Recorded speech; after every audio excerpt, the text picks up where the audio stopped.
Chapter 2. Focusing on Jesus. Hunting truth is no easy task. We must look everywhere for its tracks. I forget who first said this, but the words have stayed with me since college. I decided to be a journalist when I heard this quote. It was in a religion class, but it didn't lead me to pursue religion.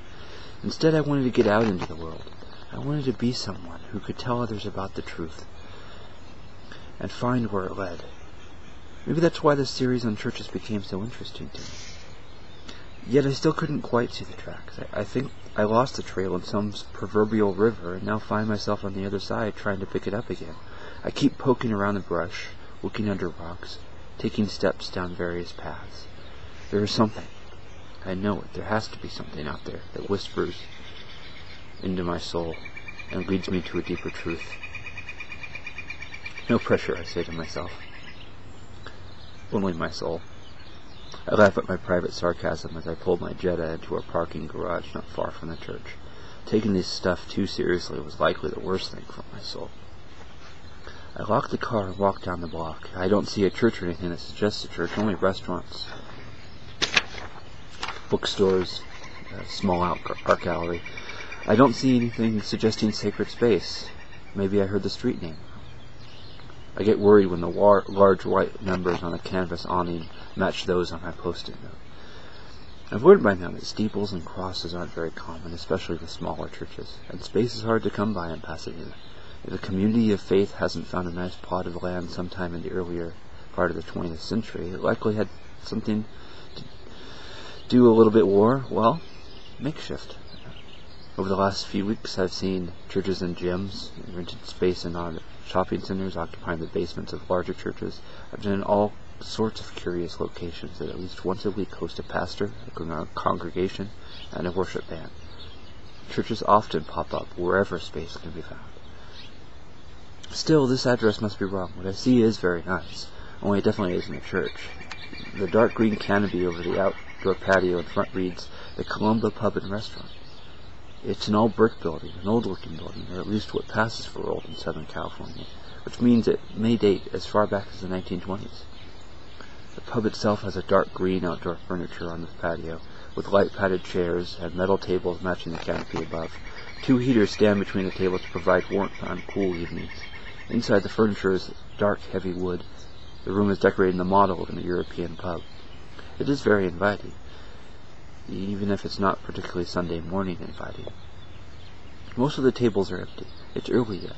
A man and a woman sit close together away from the door, not paying attention to the world around them. Near the entrance, another man sits with a cup of coffee in front of him and a newspaper in his hands. I dare say he's reading the people walking by more than the print on the page. He stares at me for a moment, then looks past me. Apparently he finds the 2 older women carrying large Macy bags more interesting. I look around some more and see a sign in another doorway of the pub. The sign reads, Upper Room. An arrow points up the stairs. A tall, thin man with a 5 o'clock shadow comes through the doorway and says to me, Hey, I'm Nate. From the upper room, I ask, pointing to the sign. Yeah, he says. Are you Luke? How did you know? You look lost. I've seen that look before when people are given their address and little else. His dark hair falls over his forehead in a particularly ordered mess. Instead of a suit and tie, he's wearing a t-shirt with a red and yellow square covering the front. His expression is familiar. A combination of earnest interest and probing assessment. I've seen many pastors with this look, yet there is a different quality to Nate's demeanor. I can see it right away. It is both unsettling and curious. His posture seems unhurried and relaxed, not qualities I have associated with many pastors. Only 2 now that I think about it. Both were older men nearing retirement. Nate is young, in his early 30s. So what brings you by, Luke? He asks. We sit down in the deep seats of the heavy wood booth. I'm doing a series of articles, Nate, on churches. Ah, right, very interesting stuff. You've been following along? You've made quite a stir in the church world, he laughs. A free advertiser is hard to come by, as is positive coverage these days. Trying to be fair and see with open eyes. It's quite a trick, Nate replies. What have you seen? Anything stand out? Not really. Nothing unexpected. No tips for me, he asks. I'm trying to get a feel for the competition. Anything to improve our market share would be great. Who do you see as your competition? I'm kidding, he laughs. We're not competing with anyone. We're just here doing our thing, praying for souls, our souls, others, watching for people who might share our passion. What is your passion? The world, Luke. The world. How about you? What's your passion? I'm not sure I have a passion, I reply and laugh. Only deadlines. Well, that does keep a good person going. Do you go to church, or you explore deep in the rainforest, marveling at the strange new plants and animals while watching out for poisonous snakes and restless natives? No, I've attended church pretty regularly ever since high school. This is a lot more like doing an article on an extended family. I don't know all the details, but I do know the agenda. So how's the family doing? It's been a while since we got everyone together for a potluck. Yeah, good and bad. Like all families, but I'm trying to focus on the good. There's more than enough out there about the bad. To be honest, I'm also trying to find something. Something for yourself? Yeah, I guess. I'm a little church weary, to be honest.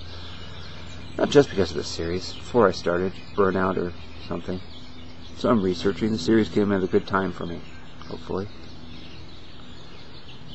I found that framing conversations in terms of my more personal journey helps to bring out a little more from pastors. They become more open. It's a ploy, but not an altogether dishonest one. If you don't mind my asking, Nick responds, why hopefully? I want to find that spark again, I answer. I fell into a rut. I don't even know where to start.